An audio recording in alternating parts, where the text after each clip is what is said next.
The day started like any other Tuesday, except this one had been marked on our family calendar for weeks in bold red letters. Mandatory FANILY meeting, 7 p.m. My mother's handwriting, always perfect, always demanding. I knew what was coming. They'd been building up to this intervention for months. I pulled into the familiar circular driveway of my parents' estate in my beat-up Honda Civic, deliberately parking it right next to my sister Amanda's gleaming Tesla. The contrast wasn't lost on anyone. That was the point. I checked my phone one last time. 6:57 p.m. 3 text messages from my realtor Marcus. All set for tomorrow. Paperwork complete.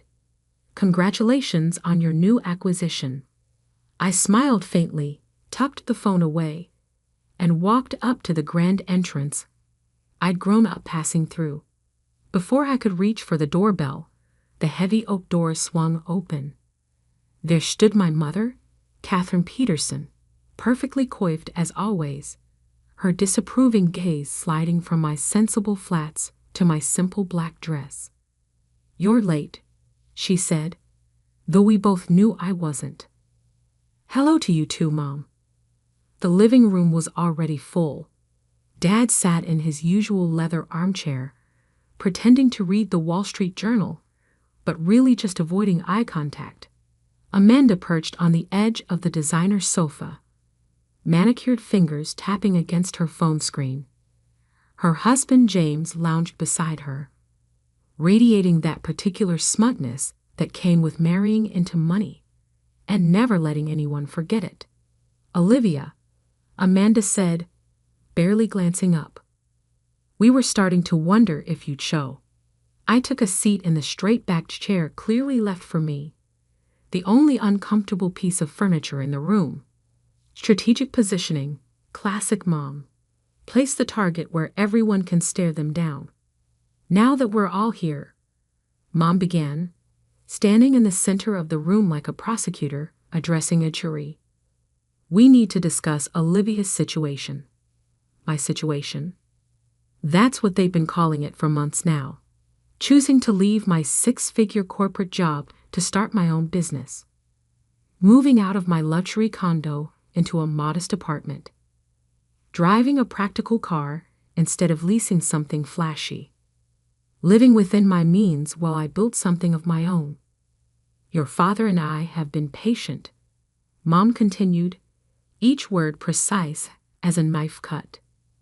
"We understood you needed to get this entrepreneurial phase out of your system. But it's gone on long enough. You're becoming an embarrassment to this family." I didn't react. I'd learned long ago that showing emotion in this house was like bleeding in shark-infested waters. "The charity gala is next month," Amanda chimed in. "Everyone's asking what you do now. And it's mortifying having to explain that my sister lives in some tiny apartment and drives a car that's practically falling apart." James nodded sagely. "Image is everything in this circle, Olivia. You know that." "We've decided," Mom declared, "that it's time for you to come back to reality. Your father has spoken to his friends at Goldman. They're willing to overlook this gap in your resume. You can start next month." I looked at Dad, who suddenly found his newspaper fascinating. "And," Mom added with a tight smile, "we found you a lovely condo in the right neighborhood. Much more suitable than that hovel you're living in now. James's friend Michael is single, and he's already expressed interest in getting to know you better." Of course he had. Michael Lambert, trust fund baby turned real estate developer, known for his ability to lose other people's money in spectacular fashion. I'd done my research on him months ago when he first approached me about investment opportunities. "Well?" Mom prompted when I didn't immediately respond with gratitude. "What do you have to say for yourself?" I opened my mouth to respond, but my phone chose that moment to buzz. The caller ID read, Marcus Reynolds. Perfect timing. Excuse me, I said politely. I need to take this. Before Mom could object, I put the call on speaker. Miss Peterson. Marcus's professional voice filled the room. I'm calling to confirm that the sale has been finalized. Congratulations. You are now the official owner of the Wellington complex. All 300 luxury units, including the penthouse currently occupied by your family, are under your sole ownership. Would you like me to proceed with the planned rent adjustments we discussed? The silence that followed was absolute. Amanda's phone slipped from her fingers. James's smug smile froze and cracked. Dad's newspaper lowered slowly, revealing wide eyes. And Mom looked like she'd been slapped. The Wellington, she whispered. But we live there. Yes, I said calmly. You do. And now I own it. You see, while they thought I was failing, I was building. While they pitied me for living frugally, I was saving and investing. While they mocked my tiny business, it had grown into a property management empire, quietly acquiring buildings across the city. The Wellington was just the latest and most personal acquisition. But how? Amanda stammered. Those units cost millions. Funny thing about living below your means, I said, standing up. You end up having means beyond what people expect. I turned to Marcus's voice on the speaker. No rent adjustments needed right now, Marcus. Let's talk tomorrow about the renovation plans. Of course, Miss Peterson. Congratulations again. I ended the call and looked at my family's stunned faces. Now, about that charity gala next month. I think I will attend after all. As the owner of the venue, I should probably make an appearance, don't you think? Mom sank into Dad's armchair, her perfect posture crumbling. Olivia, I don't understand. No, I said softly. You never did. And that's exactly why we're here. I picked up my sensible handbag and headed for the door, pausing only briefly. Oh, and Mom? About that hovel I live in? I own that building too, along with half the block. Now, if you'll excuse me, I have an early meeting tomorrow with my property management team. The sound of my practical shoes on their marble floor echoed to the silence. As I reached for the door handle, I heard Dad's voice for the first time that evening. Olivia, wait. But I was already walking out, smiling as I climbed into my practical Honda Civic. Sometimes the best revenge isn't just success. It's success they never saw coming.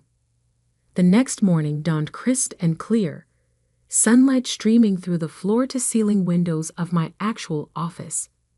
Not the small rental space my family thought I worked from, but the entire top floor of the Peterson Business Center downtown. Another property they didn't know I owned.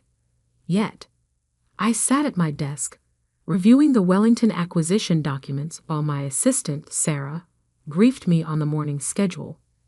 Your mother has called 6 times since 6 a.m., she said, sliding a coffee across my desk. Your sister tried 4 times, and your father's secretary called to set up an urgent lunch meeting. I took a sip of the coffee, perfect as always. And I followed your instructions.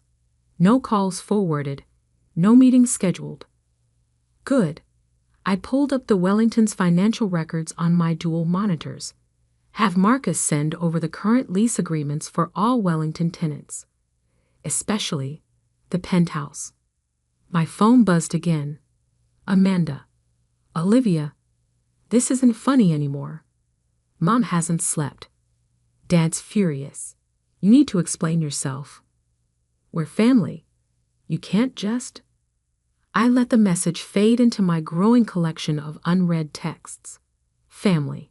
Funny how that word only mattered when they needed something from me. A knock at my door interrupted my thoughts. Miss Peterson? The board members are ready for you. I stood, straightening my tailored charcoal suit. Designer, but subtly so. No flashy labels needed when you own the building. The boardroom fell silent as I entered. 12 of the city's top real estate developers, all men over 50, all watching me with new eyes. No longer the naive little girl they dismissed for years. Now they saw me as what I'd become, their largest competitor. Gentlemen, I began, taking my seat at the head of the table. Let's discuss the future of downtown development. 2 hours later, I'd secured 3 new property deals and established myself as a force they couldn't ignore. As the last board member left, Marcus lingered. Your father's firm called, he said carefully. They're interested in a partnership on the Riverside development. I smiled. Of course they were. That project would reshape the city's skyline, and they just realized who controlled it. Tell them all partnership inquiries need to go through proper channels. No family favors. Marcus nodded, then hesitated. There's something else. Your sister's husband, James. He's been asking questions about your other properties, trying to map out your portfolio. Let him try. I turned to look out over the city, my city, increasingly. He'll only find what I want him to find. By afternoon, the family grapevine was buzzing. My phone showed 30 missed calls, dozens of messages, and one very interesting email from James to his business partners. Need dirt on Olivia's companies. Anything you can find. I forwarded it to my legal team with one note. Watch him. At 3 p.m., the expected text from Amanda arrived. Mom's organizing an emergency family dinner tonight. 7 p.m. You have to come. I replied for the first time that day. Can't. Board meeting for my newest acquisition. Send my regrets. There was no board meeting. Instead, I had a private dinner scheduled with George Lambert, Michael's father and the city's biggest developer, the man my mother had been trying to get an audience with for years. The restaurant was exclusive, the kind of place that didn't list prices, because if you had to ask, you couldn't afford it. George was already seated when I arrived. Olivia. He stood, greeting me warmly. I have to admit, I've been looking forward to this. Not often someone builds an empire right under my nose without me noticing. I took my seat, accepting the wine list from the sommelier. Sometimes the best moves are the quiet ones. Indeed, he studied me thoughtfully. Your family seems quite surprised by your success. My son Michael was particularly interested in understanding how you managed it. Was he? I selected a wine, handed the list back. And here I thought he was only interested in losing other people's money in questionable developments. George laughed. Actually laughed. Sharp tongue to match that sharp mind. You know he's not used to being turned down. He's not used to a lot of things, like due diligence or profitable investments. The wine arrived, deep red and perfect. George raised his glass. To new partnerships? I met his eyes. That depends. Are you ready to discuss the Marina District project? His eyebrows rose. He kept that project under wraps for months. How did you? I make it my business to know things, Mr. Lambert. Like the fact that you're struggling to find financing since the environmental survey came back. I have a solution, if you're interested. For the next 2 hours, we talked business. Real business, not the social climbing my family thought I'd abandoned my career for. By dessert, we'd outlined a partnership that would transform the city's waterfront and make us both considerably richer. As we wrapped up, George's phone buzzed. He glanced at it and chuckled. Your mother just invited me to dinner next week. Quite insistent about it. Let me guess. She mentioned her talented daughter would be there. Actually, she mentioned your sister Amanda. Something about her brilliant investment strategies. I couldn't help but laugh. Mom was still playing matchmaker, still pushing Amanda forward as the family success story. She hadn't realized the game had changed. Give her my regrets, I said, standing. I'll be in Singapore next week, closing a deal. George stood as well, extending his hand. You know, Olivia, I've been in this business 30 years. Made my fortune the old-fashioned way. Family money and connections. But you? You built this yourself, in secret, while your own family underestimated you. That's remarkable. I shook his hand firmly. Thank you, George. Though I should thank them too. Being underestimated can be a powerful advantage. Outside, my driver waited with the car, not the Honda Civic my family knew, but a sleek black Mercedes I kept for business meetings. As we pulled away, my phone lit up with another message. This time from my father. Olivia, please. We need to talk. Things don't have to be like this. We're family. I stared at those last two words for a long moment. Family. They kept using that word, but I don't think it meant what they thought it meant. Opening my laptop, I pulled up the Wellington lease agreements. Time to review the terms of my family's penthouse rental. After all, business was business, and I'd learned from the best how to separate family from finances. Tomorrow would bring more calls, more demands, more attempts to regain control. But for now, I had contracts to review and an empire to run. Let them have their emergency family dinner without me. I had bigger tables to sit at. 1 week later, I stood in my office, watching the sunset paint the city skyline in shades of gold. Singapore had been productive. 3 new deals closed, 2 international partnerships secured. But the real drama was waiting for me back home. Sarah appeared in the doorway. They're all here. I nodded, taking one last look at the empire I'd built. In the main conference room? Yes, your mother, father, sister, James, and Mr. Lambert. That last name made me pause. George Lambert? No, Sarah smiled slightly. Michael. He insisted on being included. Said something about family interests. Of course he did. Mother's matchmaking hadn't died, even after everything. If anything, my success had made her more determined to push us together. The conference room fell silent as I entered. They sat around the massive oak table. Mother in her perfect Channel suit, Dad looking tired but determined, Amanda clutching James's arm like a lifeline, and Michael Lambert, trying to project confidence he didn't have. Thank you all for coming, I said, taking my seat at the head of the table. I understand you have concerns. Mother spoke first, her voice tight. Concerns? You disappear for a week, ignore our calls, and now we find out you're partnering with George Lambert on the Marina project. This isn't like you, Olivia. I raised an eyebrow. Actually, Mother, this is exactly like me.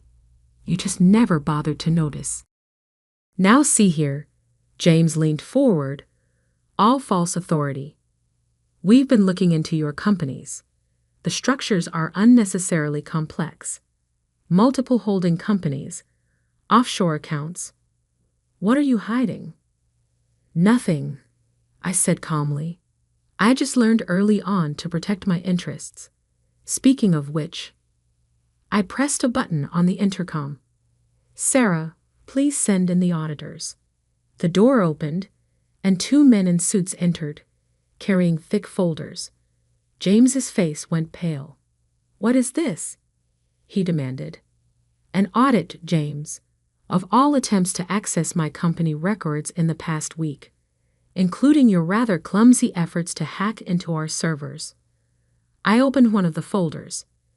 Section 47B of your Wellington lease agreement specifically prohibits corporate espionage against the building owner. That would be me. Amanda gasped. James, what did you do? Nothing illegal, he protested. I was protecting our family interests. Your family interests? I smiled coldly. Or your hidden debts? Yes, James, I know about those too. The gambling losses, the failed investments, the money you've been siphoning from Amanda's trust fund. Amanda turned to him, face shocked. What is she talking about? Don't listen to her. James stood up, pointing at me. She's trying to turn us against each other. She's just jealous because she had to scratch and claw her way up while you what? I cut in. While you lost millions? While you lived off my sister's money? Please, continue. Mother intervened. Olivia, stop this. We're family. Whatever James has done. Family? I've opened another folder. Like when you tried to pressure the Wellington's management company to break their contract with me once you realized I was the buyer. Or when you called George Lambert to warn him against partnering with me. Dad finally spoke up. We were protecting you. You don't understand the business world. No, Dad, you don't understand. Not anymore. I stood, walking to the window. While you were all playing social games, I was building something real. Every property you thought was out of your reach, I own it. Every deal you couldn't close, I funded it. Every client you lost, they came to me. Michael Lambert chose that moment to speak. This is why you should have partnered with me when you had the chance. Together, we could. Could what? I turned back to face them. Lose money like you always do. Tell me, Michael, does your father know you're here? Does he know you're trying to interfere with our marina project deal? His face reddened. My father doesn't control me. No, but I could. One phone call about your attempted corporate espionage, and your family would cut you off completely. Shall I make that call? He fell silent. I pressed another button, and a screen descended from the ceiling. Let me show you something. Images appeared. Properties, developments, financial charts. This is what I've built. Not through family connections or inherited wealth, but through work. Real work. The numbers were staggering. Even Mother looked shocked. The Wellington? I continued. That was just the beginning. I own half the commercial real estate in the business district. 3 luxury residential complexes. The new downtown development project. And yes, the marina project with George Lambert. But why keep it secret? Amanda asked quietly. Why let us think you were struggling? I looked at my sister. Really looked at her. Behind the designer clothes and perfect makeup, I saw something new. Fear. Not of me, but of her own situation. Because, Amanda, you all needed to see something. Not just my success, but your own prejudices. How quickly you dismissed me. How easily you believed I was failing just because I wasn't living by your rules. I sat back down, opening one final folder. Now we have decisions to make. First, the Wellington. Your leases are up for renewal next month. James's corporate espionage voids his automatically, but the rest of you? You wouldn't evict your own family, Mother said, but her voice wavered. No, I agreed. I wouldn't. Instead, I'm offering you a choice. I slid documents across the table. New leases, fair market rate. No special treatment, no family discounts, Or what? Dad asked.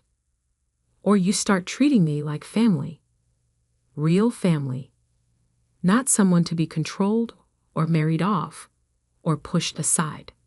An equal. The room was silent as they looked at the papers. Amanda, I said softly, there's a position open in my company. Vice President of Client Relations. You're qualified, and more importantly, you're smarter than the role your husband and our parents pushed you into. It's yours if you want it. James started to protest, but Amanda held up her hand. I want to hear more. As for you, Dad, I continued, Goldman isn't the only game in town. My international division could use your experience. As a consultant, not a controller. He picked up the contract, reading carefully. And Mother, I smiled slightly, the charity gala you love so much. The venue's paid for. Permanently. Consider it a gift. From one businesswoman to another. She blinked rapidly, touching her perfect makeup. James, Michael, there's the door. Your security passes have been revoked. They started to argue, but my security team was already there, waiting quietly. The rest of you have 24 hours to decide, not about the leases or jobs, but about what kind of family we want to be. One that tears each other down, or one that builds each other up. I stood, gathering my papers. I have a dinner meeting with George Lambert. Amanda, if you're interested in that VP position, join us. We can discuss the details. As I walked out, I heard Amanda's chair scrape back. I'll get my coat. Mother called after me. Olivia, wait. I paused at the door. Yes. The Honda Civic. Was that just for show too? I smiled. No, Mother. That's my car. Because success isn't about what you drive or where you live. It's about what you build. I checked my watch. Now, if you'll excuse me, I have an empire to run. The next morning, I arrived early at my office. Sarah met me with coffee and updates. Amanda accepted the position. Your father's reviewing the consulting contract. And your mother? Yes, she's in the lobby. Says she wants to learn. Really learn, this time. I looked out at my city, thinking about family power and the quiet strength it takes to succeed on your own terms. Send her up, I said. It's time for some real family business. Sometimes the biggest victories aren't in what you own, but in what you change. And as I watched the sun rise over my city, I knew the real work, the work of rebuilding my family into something stronger, was just beginning. But this time, we built it together, on my terms.